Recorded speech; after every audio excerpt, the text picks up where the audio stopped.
Hospitalizations from coronavirus dropped in our state, the biggest one-day decrease since this pandemic started, as cases top 33,000.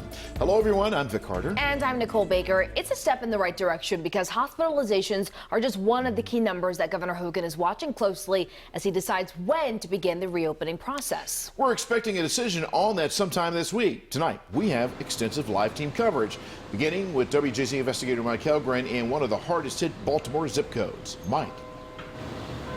Vic and Nicole, 21224, which includes Canton, has been in the state's top 10 since May 5th. Also tonight, we're speaking to the family of a woman who died at one of Maryland's hardest hit nursing homes. Patrick Chesley's 78-year-old mom, Arlene, never made it to Mother's Day. Instead, he made the difficult decision to take her off a ventilator after 17 days. That was the worst feeling that I've ever had in my life.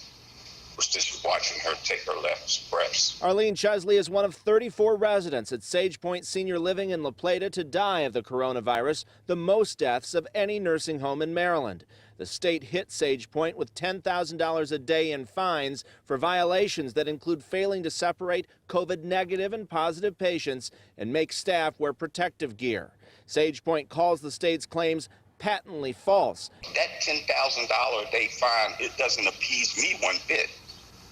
What's going to appease me is justice, not just for my mom, but for the 34 other residents in that nursing home and for all of the employees. Governor Larry Hogan says he will make a decision this week on whether to start the first phase of Maryland's reopening. The zip code with the most cases in the Baltimore area is 21224, encompassing Canton, Highlandtown, Patterson Park, and parts of Dundalk. It ranks 8th in Maryland with 507 cases. A positive sign, the number of people hospitalized had its biggest drop since the pandemic began, with 96 fewer patients in acute and intensive care beds in the past day. Hogan said last week a quick reopening was not guaranteed. I'm not committing to it because the numbers could spike back up and we say, sorry, we're not moving forward. On the economic side, more than 1,000 people have signed up to testify about problems getting their unemployment benefits at a virtual hearing before Maryland lawmakers. It's scheduled for Tuesday.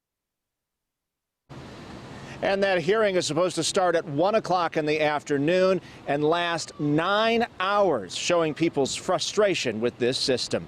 Live in Canton, Mike Helgren, WJZ.